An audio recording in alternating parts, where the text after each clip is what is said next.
covering the stories that impact your life, your town, your state, and your future. This is the Means Report with your host, Brad Means. Hello, everybody, and welcome once again to the Means Report. We certainly appreciate you spending part of your day with us, and we have a great edition of the Means Report for you today as we take an inside look at the Marshal's Office. You see their vehicles all over town. You know the Marshal Ramone Lamkin. He has been on the job for years now. He's been in law enforcement for most of his life. And we're going to find out what it takes to handle all the duties of the Marshal's Office, whether it is keeping Augusta clean, whether it is keeping Augusta secure. There are many things that the Marshal's Office does. You may know about some of them, you may not know about other aspects, but we're going to show them all to you today on the Means Report. And of course, we'll always wrap up this broadcast by letting you know how you can stay in touch with us. It is easy, and we will show you at the end of the Means Report. But first, at the beginning of this broadcast, let's talk to Marshal Ramone Lamkin of Richmond County, elected way back in 2016 and working nonstop ever since then. Marshal Lamkin, thanks for being with me today. Thank you for having me. You know, before you joined the Marshal's Office, I would watch your career in the Sheriff's Office, where you rose through the ranks for years and years, and then it was on to the Georgia State Patrol. Yes, sir. And so you are comfortable in law enforcement. That's your comfort zone. That's the area that you know the best. At what point did you go, you know what, I want to go over to the Marshal's Office side of things and lead that agency? Well, when I came back from the Georgia State Patrol, when the Sheriff Roundtree hired me to run the traffic division, I just saw it was a need at the Marshal's Office for different leadership and a different vision. And, that's why I set my sights on the Marshal's Office. I talked to, my people about it, ran for office, was successful. The voters, voted me, to be the next Marshal, and we just started that vision from that point forward. We could probably spend the rest of the show talking about this, but what's the difference between y'all's two agencies, and what are the main differences between the Sheriff's Office and the Marshal's Office, and are there times when y'all's two departments overlap? So that's funny you ask that question. We get that question a lot, and that's something I had to explain while I was running the campaign a lot of the times, because a lot of people don't know the difference between what the Marshal does and what the Sheriff's Office does. And we're all certified law enforcement officers, just like the State Patrol, but we just have our specific lanes what we kind of operate in. With the Sheriff's Office, they deal with more of the criminal aspect. Somebody break into your house, or somebody selling drugs, it's more of a traffic accident, then they deal with that. We deal with more of the civil side of stuff. So if we're serving papers, if we're securing all the government buildings, we are the police for the airport out there.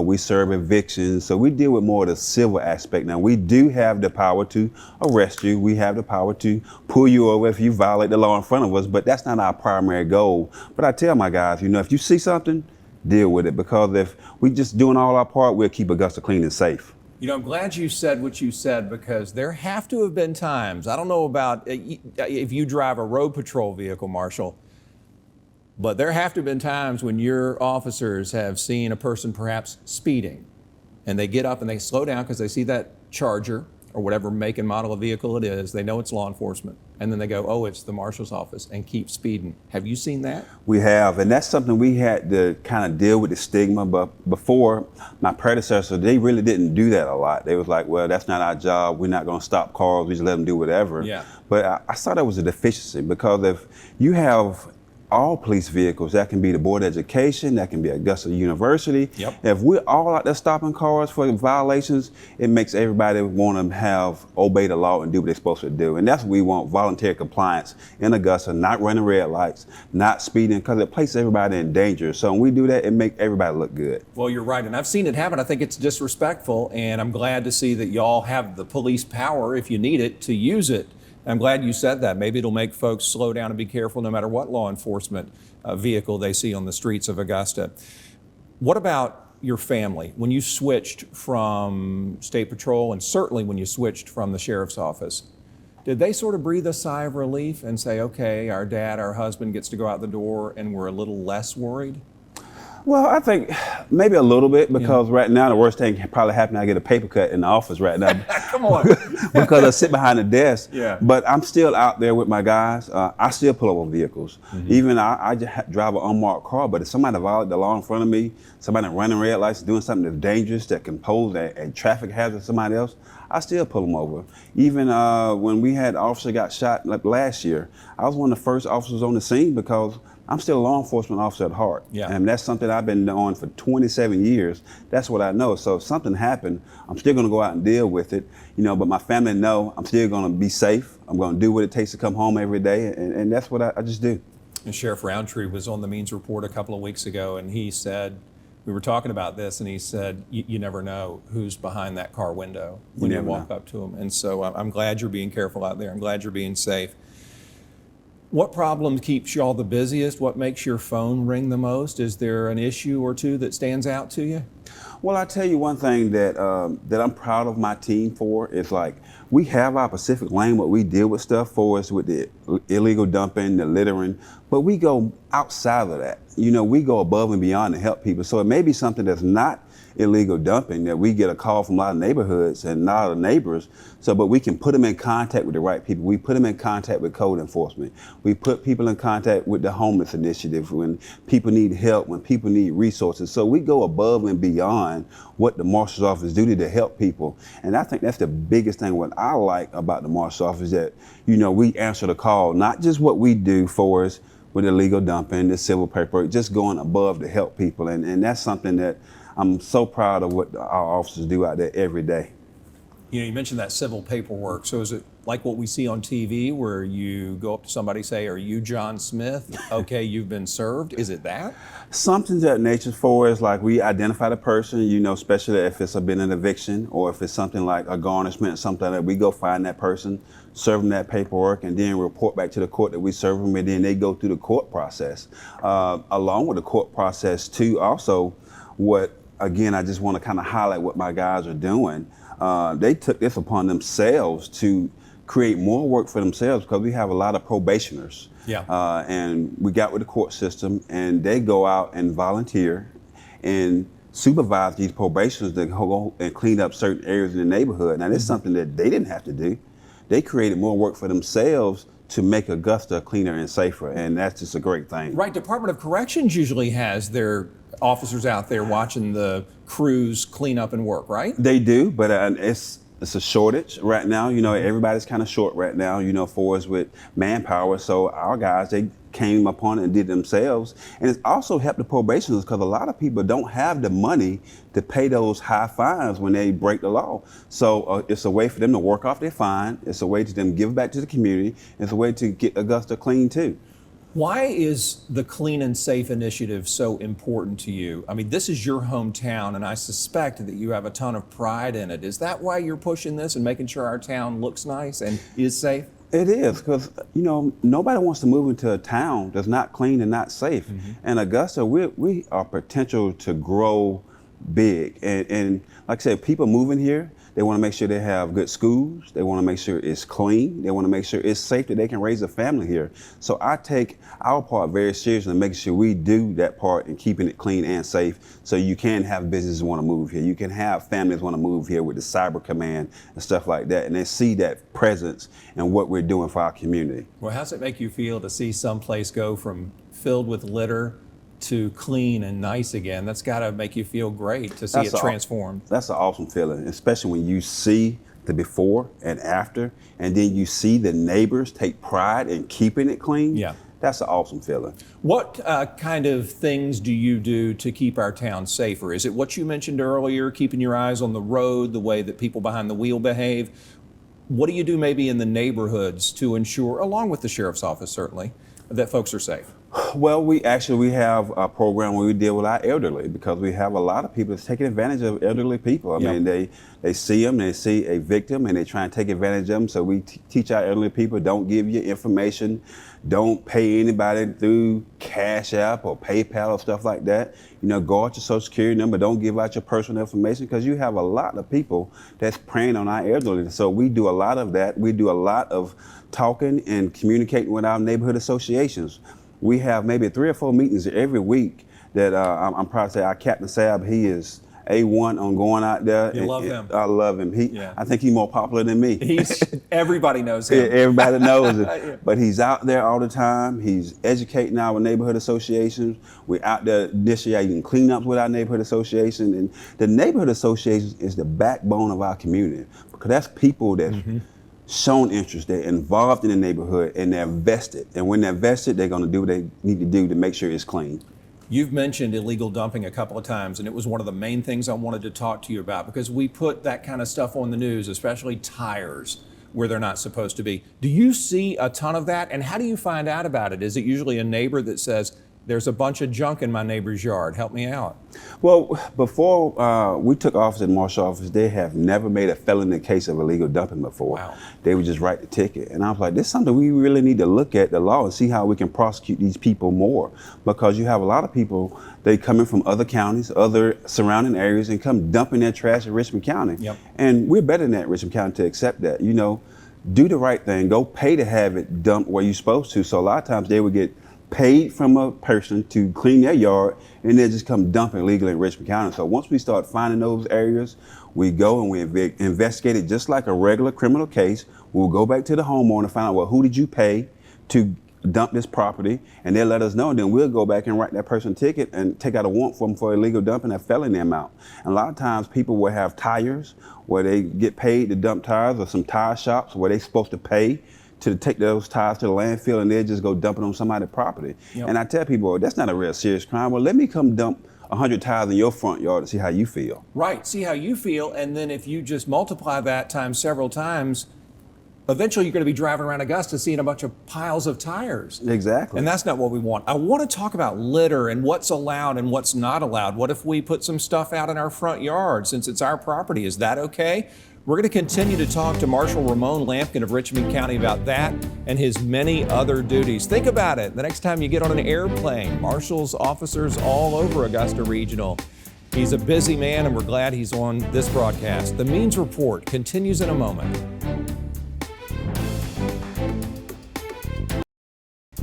Welcome back to the Means Report, learning a ton about what the Richmond County Marshal's Office does from its leader, Marshal Ramone Lamkin.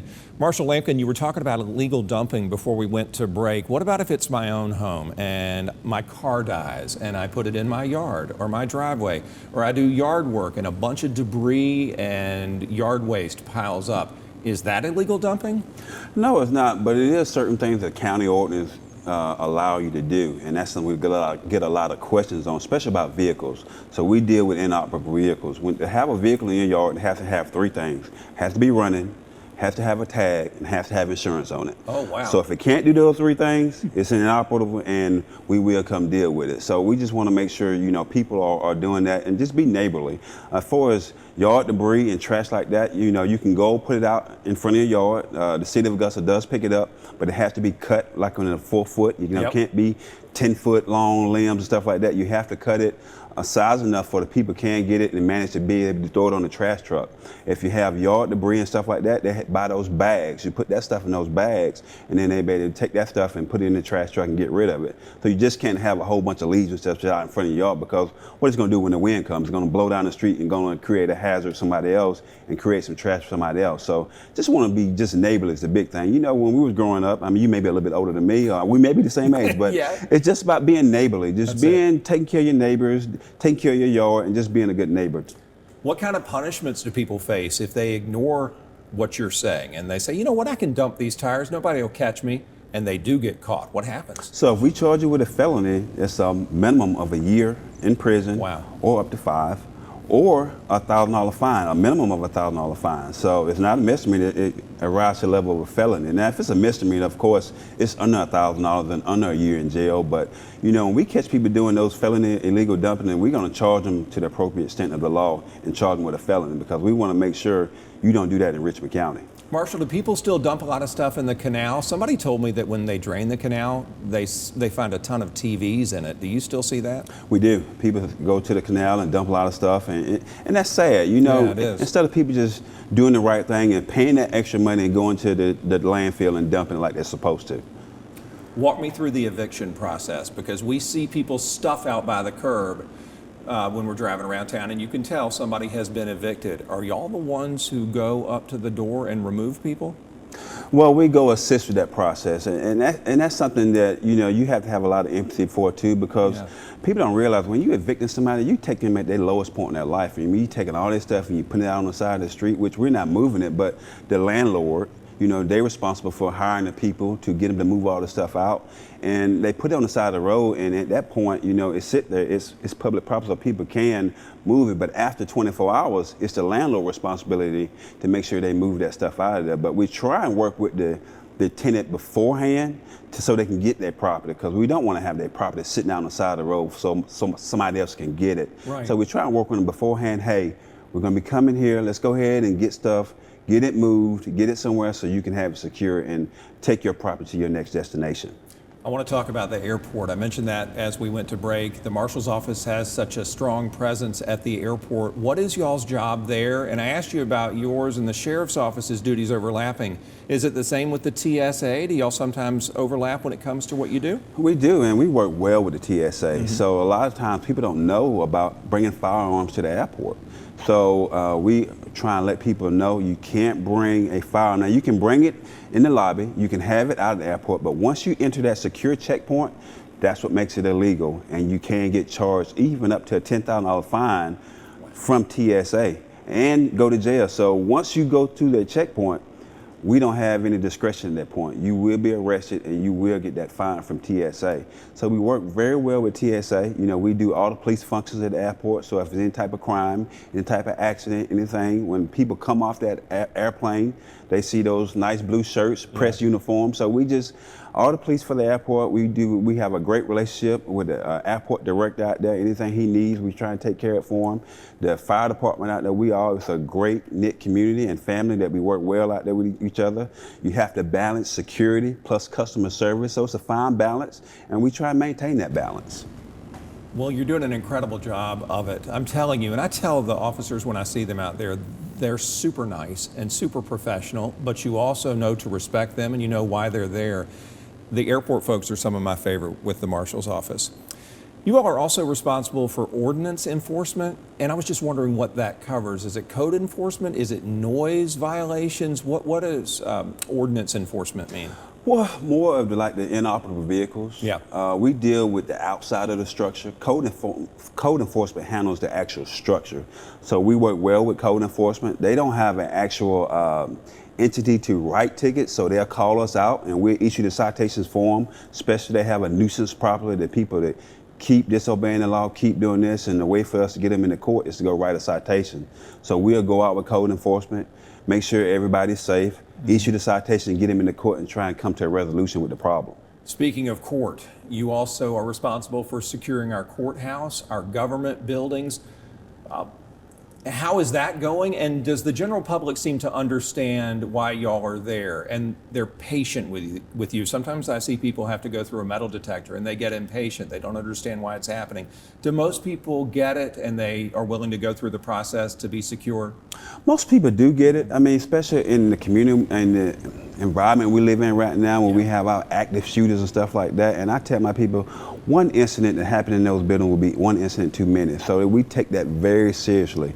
A lot of people forget and have knives in your pocket, have little sharp things in your pocket. We don't allow any of that stuff to come into that building because any of that stuff can be used as a weapon.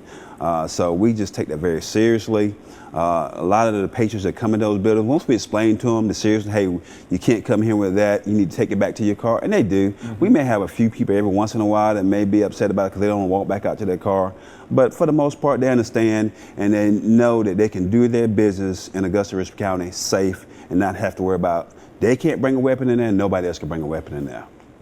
What would you say to somebody who needs a job and who loves what you're saying, loves law enforcement, loves the Marshal's Office in general? As you mentioned a few moments ago, there are staffing shortages everywhere. What could a person be studying or focusing on to try to sign on with y'all later?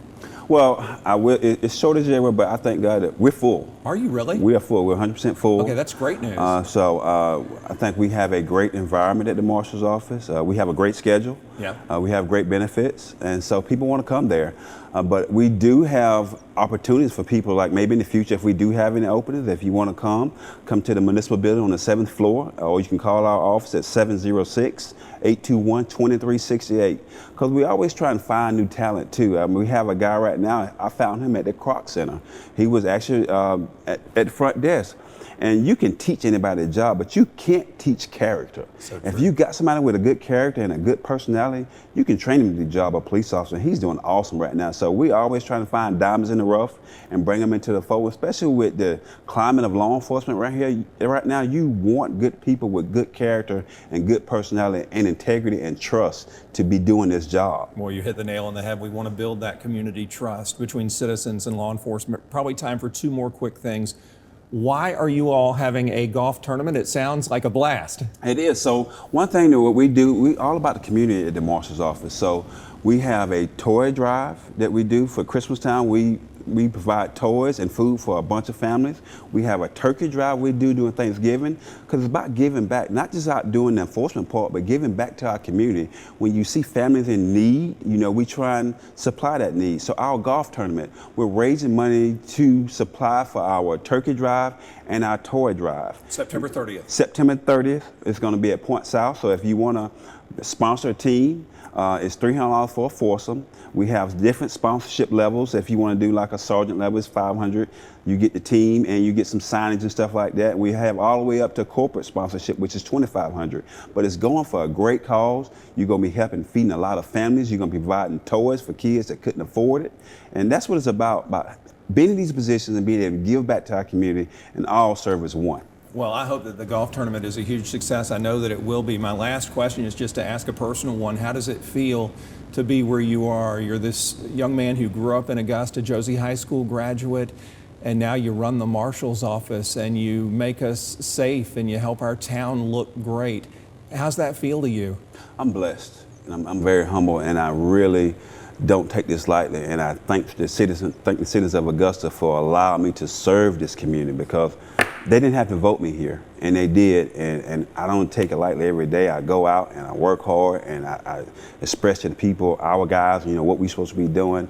And it's a big responsibility, you know, because I have 115 employees, and that's 115 different people, and you have to make sure you take care of all of them. And even over 200,000 citizens, we have to make sure we take care of our citizens. So it's not nothing I take lightly. I'm glad to be in this position, but more or less I'm blessed and just humbled to be here. Well, Richmond County is blessed to have you, Marshal Ramone Lamkin. Thanks for the job that you do, and please give our love to your team when you get back to headquarters. Thank you, Brad. Thank you for having me today also. Absolutely. Marshal Ramone Lamkin doing an awesome job out there.